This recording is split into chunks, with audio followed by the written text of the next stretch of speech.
سورۃ یوسف آیت نمبر 36۔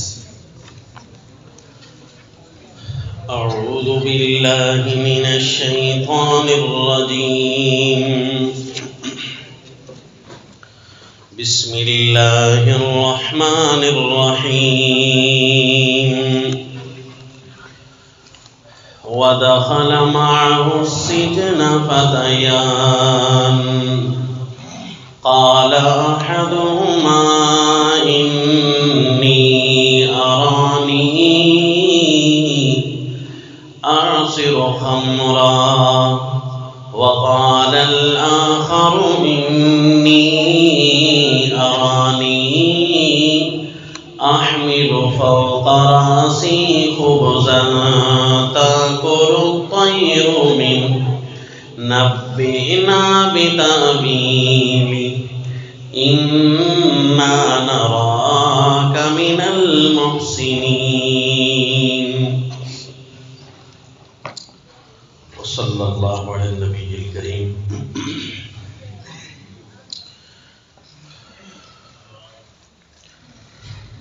قرآن کی تلاوت سننا فرض ہو جاتا ہے، جس طرح نماز پڑھنا فرض ہے، اسی طرح قرآن کی تلاوت سننا فرض ہے۔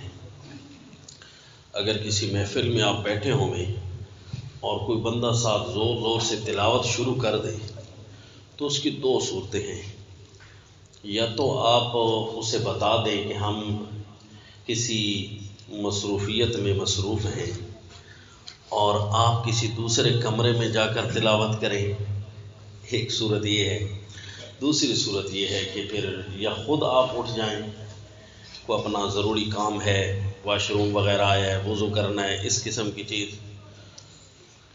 یا پھر تیسری صورت ہے کہ سننا فرض ہو جاتا ہے۔ لہذا جہاں بھی میرے پاس میرے بچے اگر پڑھنے لگ جائیں تو یا میں خاموش ہو جاتا ہوں یا پھر ان بچوں کو بتا دیتا ہوں کہ آپ دوسرے کمرے میں جا کر پڑھیں، کیونکہ آپ کی تلاوت مجھ پر سننا فرض ہے، مجھے ابھی بہت سارے امور گھر کے کام کرنے ہیں، لہذا آپ دوسرے کمرے میں بیٹھ جائیں۔ یا کوئی مجبوری ہو، بچے نے اسی کمرے میں پڑھنا بھی ہو، جس طرح بچے ہوتے ہیں اپنا سبق یاد کرنا ہوتا ہے، بیٹھنے کی جگہ بھی وہی ہے، ہم نے بھی وہیں کھانا کھانا ہے، بیٹھنا ہے، بات کرنی ہے، فون سننا ہے وغیرہ، تو پھر اس بچے کو کہتے ہیں کہ آپ آہستہ پڑھیں، اتنا پڑھیں کہ آپ کی آواز مجھ تک نہ پہنچے تاکہ فرض نہ ہو جائے۔ یہ فرض یاد رکھیں گے نا جی؟ تو یہ گناہ ملتا ہے کہ بندہ تلاوت قرآن کو نہ سنے تو پھر جہاں قرآن پڑھا جا رہا ہوتا ہے وہاں اللہ کی رحمت آتی ہے، اور جہاں گناہ کیا جا رہا ہو وہاں ظاہر ہے پکڑ آتی ہے۔ ایک یہ مسئلہ یاد رکھیں، اور دوسرا یہ مسئلہ بھی بتاتا رہتا ہوں کہ اسی طرح تعوذ پڑھنا فرض ہے۔ جب بھی قرآن کی کوئی آیت پڑھنے لگے تو تعوذ پڑھنا فرض ہے، تو اعوذ باللہ پڑھ کر قرآن کی تلاوت کریں۔ یہ دو مسئلے لوگوں کو ضرور بتائیں، لوگ بھولے ہوئے ہیں اور ایسا نہ ہو کہ انہیں کہیں گناہ مل رہا ہو۔ سلسلہ قصص القرآن میں واقعات سیدنا یوسف علیہ السلام کا تسلسل جاری ہے۔ اللہ کے پیغمبر پر امتحانات آئے، لیکن وہ آپ کی سربلندی کی خاطر تھے۔ آپ پر آپ کی امانت کا امتحان لیا گیا، جس میں آپ انتہائی اعلیٰ طریقے سے کامیاب ہوئے، اور قرآن پاک خود گواہی دیتا ہے۔ لیکن جیل بھی جانا پڑ گیا۔ ظالم معاشرے میں یہی ہوتا ہے کہ ہمیشہ مظلوم انصاف والا ہوتا ہے، کیونکہ جہاں احمقوں کا راج ہو جائے اور جہاں بے وقوفوں کی دنیا آباد ہو جائے، یا جہاں ظالم لوگوں کی طاقت آ جائے، تو وہاں پر مظلوم کو اپنی ہے کرنے کی بھی اجازت نہیں ہوتی۔ وہاں پر عقل مند لوگوں کو اپنا قول کرنے کی بھی اجازت نہیں ہوتی۔ لہذا عافیت اسی میں ہوتی ہے کہ بندہ خود کنارہ کش ہو جائے۔ تو سیدنا یوسف علیہ السلام کی دعا ہم پچھلے سبق میں سن چکے۔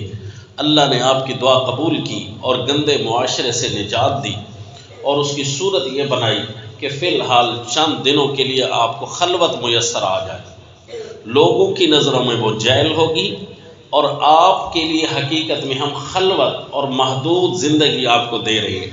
جیسے رسول اللہ صلی اللہ علیہ وسلم ابتدائی وحی کے زمانہ میں غار حرا تشریف لے جاتے تھے تاکہ وہاں خلوت سے رہیں اور اپنی عبادت میں زور پکڑیں۔ تو انبیاء کرام کو مختلف انداز سے ابتدائی نبوت میں ٹریننگ کروائی جاتی ہے، ان کو عجیب عجیب طریقے سے خلوتیں نصیب کی جاتی ہیں۔ مثلا سیدنا موسیٰ علیہ الصلوۃ والتسلیم کو ابتدائی زمانہ میں وہ ایک زندگی دی گئی جس میں 8 سال یا 10 سال انہوں نے بکریاں چرائی، وہاں پر آپ کی ٹریننگ ہوتی رہی، آپ کے جو عادات طیبہ تھے اس کو مزید دوبالا کیا گیا۔ اسی طرح اللہ کی حکمتیں ہیں جی، اللہ کے کاموں میں کوئی دخل اندازی نہیں، اور اللہ کی حکمتوں کی انتہا بھی معلوم نہیں۔ واللہ عالم، پیارے اللہ کی کتنی حکمتیں ہیں۔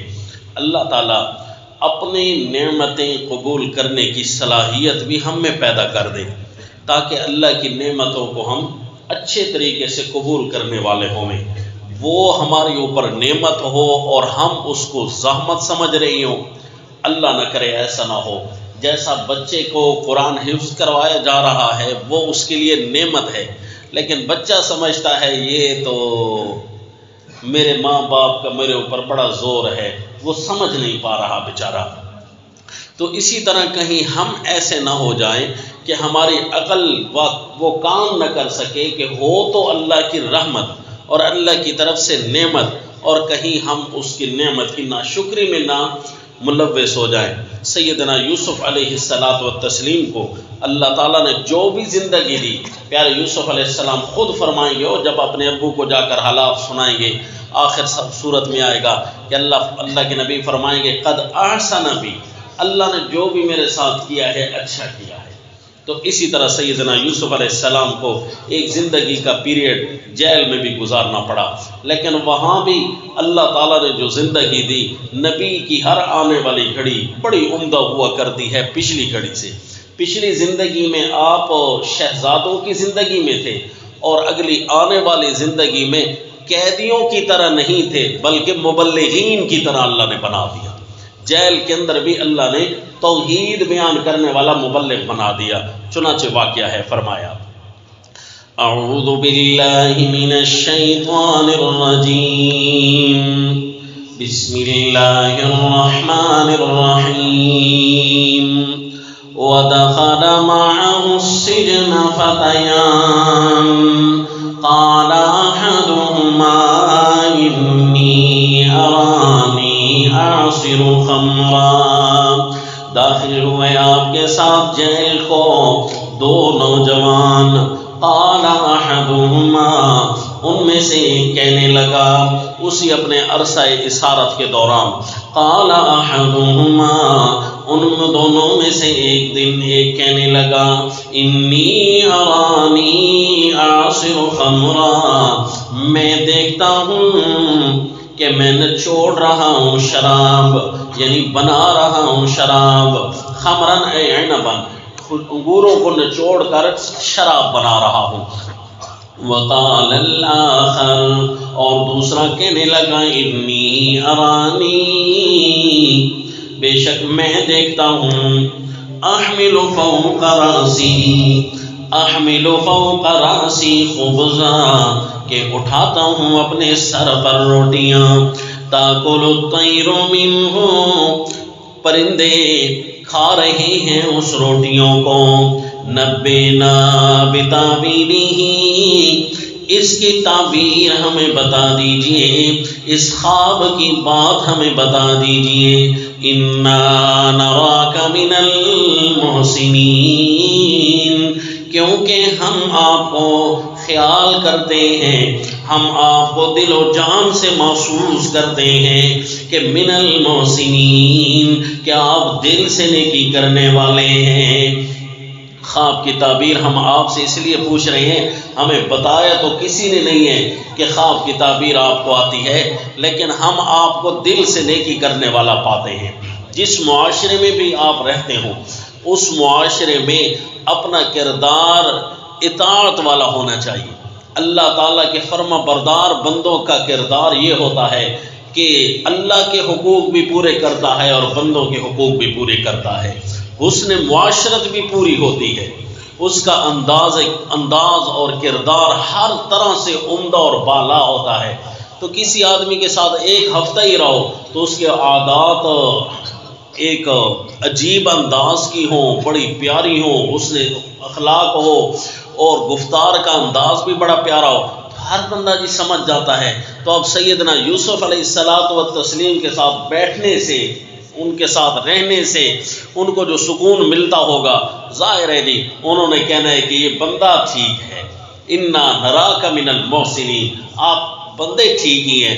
جس طرح کسی محلے کے اندر موحد رہتا ہو، با اخلاق اور با شریعت رہتا ہو، تو وہاں کے لوگ چاہے اس کے دشمن بھی ہوں کسی طور پر، تو اس کے اخلاق کے بارے میں کسی منفی پہلو پر تبصرہ نہیں کریں گے۔ وہ کہیں گے بھئی یہ کردار کا کم از کم اچھا ہے تو ہمارا دشمن، لیکن کردار کا اچھا ہے۔ تو اللہ کے نبی کی گفتار رفتار، آپ کا اٹھنا بیٹھنا ان کے ساتھ تھا۔ اور بعض روایتوں میں آتا ہے کہ لوگ بھی خوابوں کی تعبیر پوچھ رہے تھے، تو انہوں نے کہا ہم بھی آپ سے پوچھتے ہیں۔ واللہ عالم جی، اللہ اور اس کے رسول نے ہمیں باتیں نہیں بتائیں، ہم اپنی طرف سے کیسے کہہ سکتے ہیں؟ البتہ اتنا ضرور ہے کہ انہوں نے اپنی وجہ بتائی کہ خواب کی تعبیر ہم ایک دوسرے سے نہیں، آپ سے پوچھ رہے ہیں۔ انا نراک من المحسنین، کیونکہ ہم آپ کو دیکھتے ہیں دل و جان سے نیکی کرنے والا۔ انا نراکا، ہمارا خیال اور ہمارے اندر کا تبصرہ یہ ہے۔ تو آپ نے جواب ارشاد فرمایا۔ اب یہ جی انہوں نے خواب دیکھا تھا، اس خواب کے اندر یہاں لفظ یہ ہے انی ارانی، میں اپنے آپ کو دیکھتا ہوں، تو یہاں رؤیت منامی مراد ہے، اگرچہ یہاں الفاظ نہیں ہیں۔ بعض نے کہا ہے کہ یہ بین النوم والیقظہ، ایک کیفیت بندے پر طاری ہو جاتی ہے کہ عجیب عجیب یہ خیال بندے کے اوپر منڈلانے لگ جاتا ہے، تو این ممکن انہوں نے اس خیال کے بارے میں پوچھا ہو۔ واللہ عالم جی، جو ظاہر ہے وہی بتانا چاہیے کہ سیدنا یوسف علیہ الصلاۃ والتسلیم ان کی تعبیر ہی ارشاد فرما رہے ہیں، تو یہ خواب ہی ہوگا۔ چنانچہ فرمایا قال لا يأتيكما طعام ترزقانه إلا نبأتكما بتأويله قبل أن يأتيكما، فرمایا تمہارے پاس کھانا نہ آنے پائے گا وہ جو تمہیں روزانہ دیا جاتا ہے، الا نبأتكما بتأويله، مگر اس کھانا آنے سے پہلے میں اس خواب کی تعبیر تم دونوں کو بتا دوں گا۔ کیونکہ جب بھی کوئی موحد گفتگو شروع کرنے لگتا ہے نا، عموماً یہ ہوتا ہے کہ دو قسم کے خیالات بندے کے سامنے آ جاتے ہیں۔ بھی پتہ نہیں یہ تقریر شروع کر رہا ہے، بس کب کرے گا، ختم کب کرے گا؟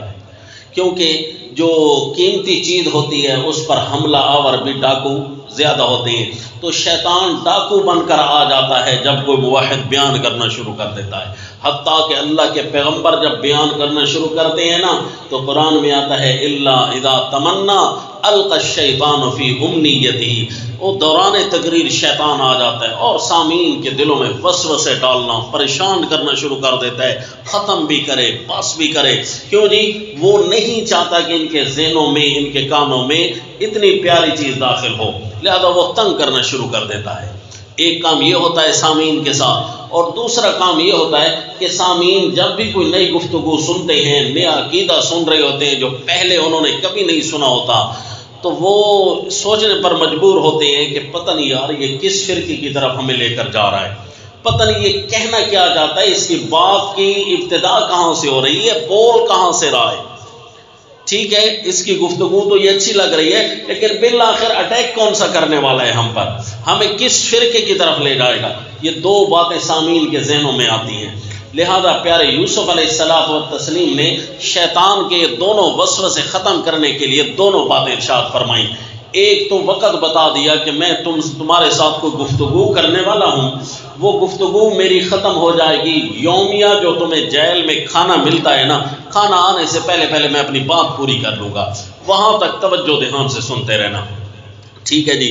اور دوسری بات کہ میں اپنی جماعت کا تمہیں تعارف کرا دوں کہ اگر میرا اٹھنا بیٹھنا اچھے لوگوں کے ساتھ ہے، میری جماعت اچھے لوگوں کی جماعت ہے، تو ظاہر ہے پھر جو میں پیغام تمہیں دینے والا ہوں وہ بھی کوئی برا نہیں ہوگا، وہ بھی اچھا پیغام ہوگا۔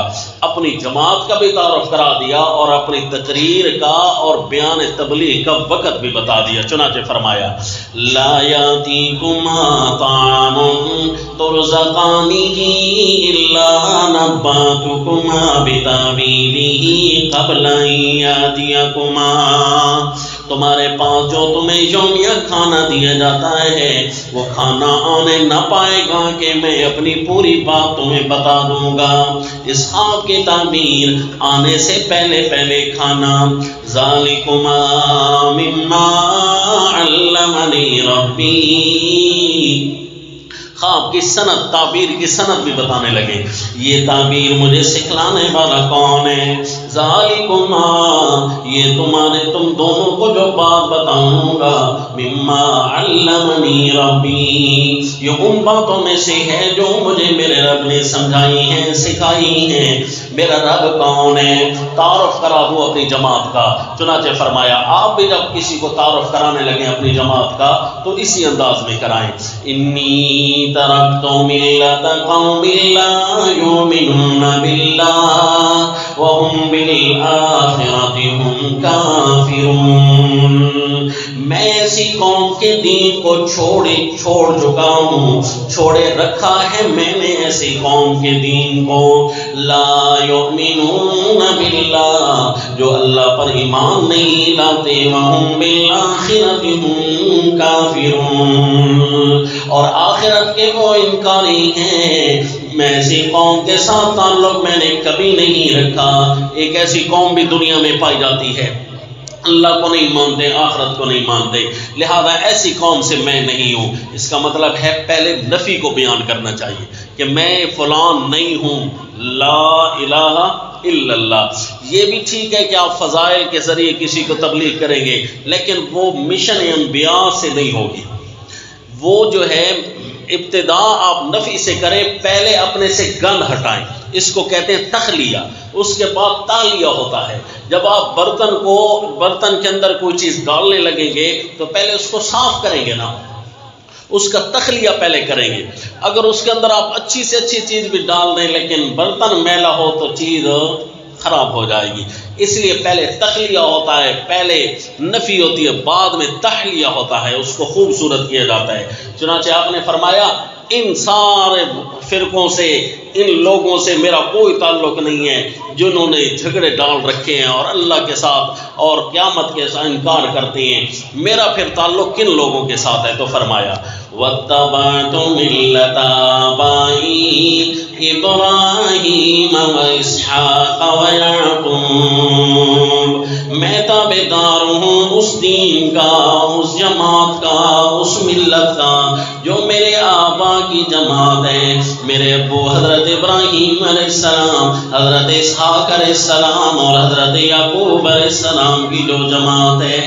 میں ان مشن انبیاء سے تعلق رکھتا ہوں، میرا مسلک انبیاء والا ہے۔ میرے ابو حضرت یعقوب علیہ السلام کا جو مسلک ہے، جو ان کے ابو حضرت اسحاق علیہ السلام کا مسلک اور جو ان کے ابو حضرت ابراہیم علیہ السلام کا مسلک ہے، میری بھی جماعت وہی ہے،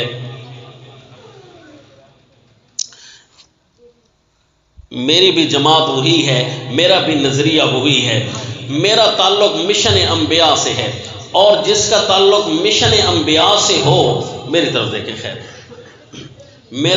جس کا تعلق مشن انبیاء سے ہو، مسلک الانبیاء سے ہو، تو وہ ہمیشہ اس کی جماعت اعلیٰ لوگوں کی جماعت ہوتی ہے۔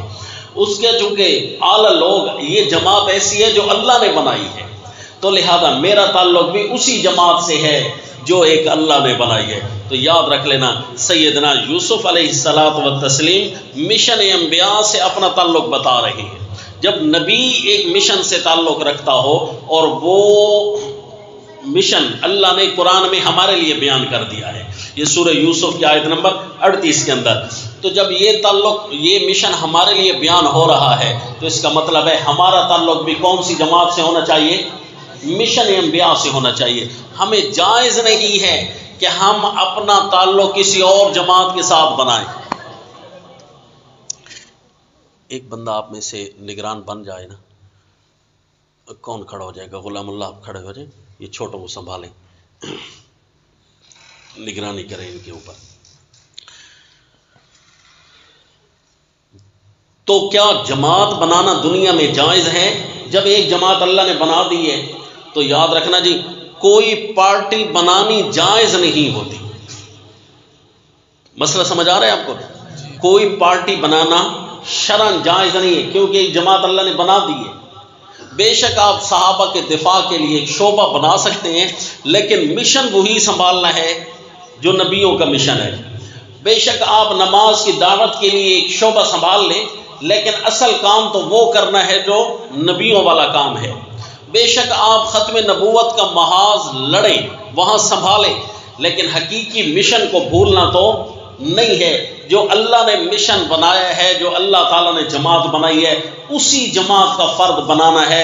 بحیثیت جماعت کے کوئی ایسی پارٹی شو نہیں کرنی۔ شعبے کے طور پر آپ کہہ سکتے ہیں میری جماعت تو مشن انبیاء والی ہے، لیکن فی الحال شعبہ میرے یہ ذمہ لگا ہوا ہے کہ میں شعبہ تدریس کا سنبھالا ہوا ہے، شعبہ تبلیغ کا سنبھالا ہے، شعبہ جہاد کا سنبھالا ہے، شعبہ صحابہ کی عظمت کے دفاع والا سنبھالا ہوا ہے۔ چند دنوں کے لیے بے شک آپ کسی شعبے میں ڈیوٹی لگا دیں، لیکن اصل مشن کو بھی تو تازہ رکھنا ہے۔ وہ مشن ہے انبیاء والا جی مشن، یہ جماعت ہے انبیاء والی جماعت۔ اس لیے جماعت انبیاء کا مشن کیا ہے، زور کیا ہے؟ ہر جماعت کا ایک نہ ایک نعرہ ہوتا ہے، اور انبیاء کی جماعت کا نعرہ کیا ہے؟ فرمایا ما کان لنا ان نشرک باللہ من شیء۔ انبیاء کی جماعت کا، جس جماعت کا میں پیروکار ہوں، ان جماعت کا نعرہ یہ ہے کہ ہم اللہ کے ساتھ ایک ذرے کو بھی شریک بنانا جائز نہیں سمجھتے۔ ما کان لنا جی ان نشرک باللہ من شیء، یہ ہے مشن انبیاء۔ یعنی اللہ کی زمین پر اللہ کا نظام، شرک ذرا بھی برداشت نہیں ہوگا، نہ کسی پکار میں، نہ کسی کے حکم میں، نہ جمہوریت کا شرک اور نہ عبادت و الوہیت کا شرک۔ کسی طریقے سے ہم کوئی شرک برداشت نہیں کریں گے۔ الوہیت کا شرک یہ ہے کہ غیر اللہ کو اللہ کی پکار اور عبادت میں شریک کیا جائے۔ جمہوریت کا شرک یہ ہے کہ اللہ کے حکم کی طرح دوسروں کا حکم بھی مانا جائے۔ اللہ کا حکم مثلا یہ ہے شراب حرام ہے، جمہوریت کا حکم یہ ہے کہ سارے مل کر کہیں اور ووٹ دیں کہ شراب حرام ہے، تب تو حرام ہوگی۔ اگر ہماری پارلیمنٹ کے اکثر ممبران یہ فیصلہ نہ دیں تو شراب حرام نہیں ہوگی۔ جس طرح پاکستان میں قانوناً شراب حرام نہیں ہے، جمہوریت کا اثر ہے۔ اسی طرح سود اللہ نے حرام کیا ہے، اور دین جمہوریت کہتا ہے کہ اگر سارے مل کر سود کو حرام کریں، ووٹ دیں، وہ زیادہ رائے اس بات پر ہوگی تو تب تو سود حرام ہے، ورنہ بھائی سود کو سوری ہم حرام نہیں کہہ سکتے، حلال کہنا پڑے گا۔ کیوں جی؟ سارے لوگ متفق نہیں ہیں۔ دین جمہوریت کے نتیجے میں سود حلال ہے، اس لیے پاکستان میں سودی بینک چلتے ہیں، اس لیے کہ سود کو قانوناً حرام نہیں کہا گیا۔ قانوناً دین جمہوریت میں سود حلال ہے۔ اب خود بتائیے، جمہوریت اللہ کے مقابلے میں قانون ماننا ہوا کہ نہ ہوا؟ تو اس لیے زبان سے ایک جملہ بھی کسی جمہوری کے حق میں نہ نکالیں، بلکہ جتنے بھی جمہوریت پسند ہوں ان کو جا کر تبلیغ کریں۔ جتنے بھی مشرکین ہوتے ہیں ان کو سمجھانا پڑتا ہے نا کہ دیکھیں اللہ کے مقابلے میں سجدہ جائز نہیں ہے کسی کا۔ یہ مشن انبیاء ہے۔ ما کان لنا ان نشرک باللہ من شیء، اللہ کے ساتھ ایک ذرے کا بھی شریک کسی کو نہیں بنانا، نہ اللہ کے حکم میں کسی دوسرے کا حکم ماننا ہے، نہ اللہ کی پکار میں کسی دوسرے کی پکار کرنا جائز ہے۔ یہ تو ہے مشن انبیاء۔ ما کان لنا ان نشرک باللہ من شیء۔ اور قرآن پاک کے دو حصے ہیں، ایک حصے میں توحید فی الالوہیت ہے اور دوسرے حصے میں توحید فی الحاکمیت ہے۔ جو قرآن پاک کا آدھا قرآن یعنی سورہ بنی اسرائیل کے آخر تک یہ دو حصص بناتے ہیں نا، یہ توحید فی الحاکمیت کے دو حصص ہیں، اصل میں ایک حصہ ہے توحید فی الالوہیت، اور سورہ کہف سے لے کر آخر قرآن تک حاکمیت فی الدنیا والآخرہ، یہ جو ہے قانون، یہ تیسرا اور چوتھا حصہ اس بات پر مشتمل ہے کہ حاکم صرف اللہ ہے، توحید فی الحاکمیت، یعنی شرک کسی طرح کا برداشت نہیں۔ یہ انبیاء کا مشن ہے، نہ الوہیت میں شرک نہ حاکمیت میں شرک۔ ان الحکم الا للہ، اللہ کے نبی سیدنا یوسف علیہ السلام اب دونوں قسم کے شرک کی وضاحت کریں گے، دین جمہوریت کی بھی تردید کریں گے اور دین شرک مشرکین فی الالوہیت کی بھی تردید کریں گے۔ چنانچہ آپ فرمائیں گے پہلے تو یہ دیکھ لو، ما کان لنا ان نشرک باللہ من شیء، ہم اللہ کے ساتھ ذرے کو بھی شریک نہیں کرتے، یہ ہمارا مشن ہے، یہ انبیاء کا مشن ہے۔ اور اس مشن کے لہذا ہمیں کون سی جماعت بنانی چاہیے؟ جو توحید پھیلانے والی، وہ بنانے کی ضرورت نہیں، وہ بنی ہوئی ہے، وہ اللہ نے بنا کر رکھی ہے۔ یہ جو اشاعت التوحید ہے نا، یہ جماعت کا نام نہیں، یہ اس کا پروگرام ہے۔ کیوں جی؟ یہ مصدر نام تو نہیں نہ بنا کرتے، اشاعت التوحید، توحید کو پھیلانا، سنت کو پھیلانا، ہمارا مشن وہی ہے جو انبیاء کا بنایا ہوا ہے، جو اللہ نے بنایا ہے، جو انبیاء والا مشن ہے۔ دیکھو صاف لفظ لکھا ہے، ما کان لنا ان نشرک باللہ من شیء۔ یہ سنت کا اضافہ ہم نے کیوں کیا؟ پھر صرف اشاعت التوحید ہونی چاہیے۔ سنت کیوں کہا؟ وہ اس لیے کہ سورہ شعراء میں 7 دفعہ اعلان ہوتا ہے، ہر نبی فرماتے گئے فاتقوا اللہ واطیعون، فاتقوا اللہ واطیعون، ایک اللہ کی نافرمانی سے ڈرنا ہے اور دوسرے نبی کی اطاعت کرنی ہے۔ لہذا قرآن میں یہ دو ہی نبی کے مشن ہیں، توحید کو پھیلانا یا سنت کو پھیلانا۔ اب اس کو نام آپ جو بھی دے دیں، بس توحیدی اور سنی بننا پڑے گا، یہ جی، تاکہ شرک کی بھی تردید ہو اور مخالفت نبی کی بھی تردید ہو۔ یہ ہے جو مشن انبیاء، اور یہ کتنا پیارا مشن ہے جی، کتنا اچھا مشن ہے۔ حضرت سیدنا یوسف علیہ السلام فرماتے ہیں ذالک من فضل اللہ علینا وعلی الناس ولکن اکثر الناس لا یشکرون، یہ ہم پر اللہ کا فضل ہے۔ ذالک من فضل اللہ، جو اس جماعت کا ممبر بن جائے تو کیا کہنا چاہیے اسے؟ ذالک من فضل اللہ، یہ اللہ کا فضل ہے ہم پر، وعلی الناس، اور لوگوں پر، ولکن اکثر الناس لا یشکرون، اکثریت لوگوں کی اس مشن کی قدر نہیں کرتے، لا یشکرون، قدر نہیں کرتے۔ کتنا اچھا مشن ہے، اللہ نے اپنے دفاع کا سپاہی بنا دیا ہے ہمیں، اپنی ذات کا سپاہی بنا دیا ہے ہمیں کہ تم میری ذات کے سپاہی ہو۔ کتنا اچھا مشن ہے جی، ذالک من فضل اللہ علینا وعلی الناس۔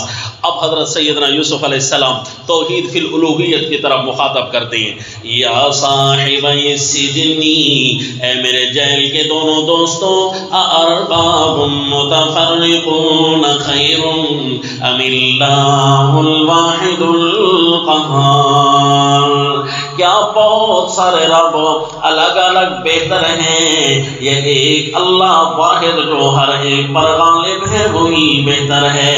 ارباب متفرقون، کیا 12 خدا بہتر ہیں، ہزاروں خدا بہتر ہیں، یہ ایک اللہ بہتر ہے۔ اللہ فرماتے ہیں قرآن میں کل سموہم، اے مشرکین تم گن کر تو دکھاؤ تمہارے ہیں کتنے، ہر قبر تمہارا الہ ہے، ہر پتھر تمہارا الہ ہے۔ انڈیا میں جس پتھر پر رنگ پڑا ہوا ہو بس اسی کے اوپر لوگ گر پڑتے ہیں کہ لگتا ہے یہ کوئی مبارک پتھر ہے، الہ ہے، نعوذ باللہ من ذالک۔ جی کیا یہ جتنے بھی کوئی نعوذ باللہ کملے، پاگل، مجنون قسم کے لوگ جو بیچارے معذور پیدا ہوتے ہیں، جیسے ہی فوت ہوتے ہیں ان کے اوپر دربار بنا دیا جائے، کیا وہ ہمارا الہ بن گیا؟ جو خود نہیں اپنے آپ کو سنبھال سکتا تھا وہ اب لوگوں کا لجپال بن گیا ہے جی، نعوذ باللہ۔ جس طرح ہمارے میاں والی میں ایک بیچاری عورت گھومتی تھی، کپڑے نہیں پہنتی تھی، لوگ اس کو شاپر دے دیتے، شاپر اپنے اوپر باندھ کر پھر رہی ہوتی تھی. اب جب وہ مری اور بڑی گالیاں، ہم بچے ہوتے تھے سنتے تھے، بڑی گالیاں وہ دے رہی ہوتی تھی. جو بھی اس کے ساتھ سے گزرتا بعض پتھر اٹھا لیتی اور بڑی غلیظ گالیاں بکتی تھی. بیچاری وہ پاگل جو تھی تو مجنون جو تھی. جب وہ فوت ہوئی نا، لوگوں نے اس کے دربار بنانے شروع کر دی اور اس سے حاجتیں کہ یہ جی پہنچی ہوئی سرکار ہے بی بی اللہ لفافیاں والی، لا حول ولا قوت الا باللہ. اب ان کا نام ان کو لوگوں نے لا بنا دیا. فرمائے کہاں تمہارا رب وہ پڑا ہے، وہ پڑا ہے، وہ پڑا ہے. اتنے خدا تمہارے بکھرے ہوئے پڑے ہیں. ارباب متفرقون خیر ام اللہ الواحد القہار. یہ بہتر ہے، یہ ایک اللہ بہتر ہے. نعوذ باللہ من ذالک. ما تعبدون من دونہ الا اسماء سمیتموها انتم وآباؤکم ما انزل اللہ بها من سلطان. تم جو پکار رہے ہو اللہ کے مقابلے میں اوروں کو الا اسمان، ان کی حقیقت صرف اتنی ہے، نام ہی ہے جو تم نے بنا رکھے ہیں. وآباؤکم، یا تمہارے آبا و اجداد نے بنا رکھے ہیں. ما انزل اللہ، اللہ نے تو ایسے ناموں کے بارے میں کوئی دلیل نازل نہیں کی، کوئی سلطان اور برہان اللہ نے نازل نہیں کی. یہ تم نے ان کو الہ بنا رکھا ہے، اللہ نے تو کہیں نہیں بنایا. تم جس کو لجپال کہہ دو، داتا کہہ دو، گنج بخش کہہ دو، تمہاری مرضی ہے، بس تم ان کو الہ بناؤ گے. کیا اللہ نے ان کی الوہیت پر کچھ نازل کیا ہے؟ اللہ نے بتایا کہ فلاں داتا ہوگا، فلاں گنج بخش ہوگا؟ کہیں اللہ نے بتائے؟ اپنی طرف سے تم نے بنا رکھے ہیں. ایک نام ہے جو تم نے اور تمہارے ابا و اجداد نے بنا رکھے ہیں. لا حول ولا قوت الا باللہ. مشرکین اپنے خداؤں کے نام اللہ والے بناتے ہیں، جو اللہ کو نام دینے تھے وہ مخلوق کے بنا رکھے ہیں. اور کچھ تو ایسے ہیں کہ نعوذ باللہ نام بھی بڑے گندے کر کے رکھتے ہیں اپنے جس طرح بھی بتایا کہ بی بی اللہ لفافیاں والی، پیر پتنگ، بابا سرکپ، پیر گھنٹیوں والی سرکار، پیپسی فقیر. کیوں جی؟ یہ پیپسی زیادہ پیتا تھا اور کسی کے قبر کے دربار کے آس پاس کوے زیادہ بیٹھتے ہیں. بابا کانا والی سرکار.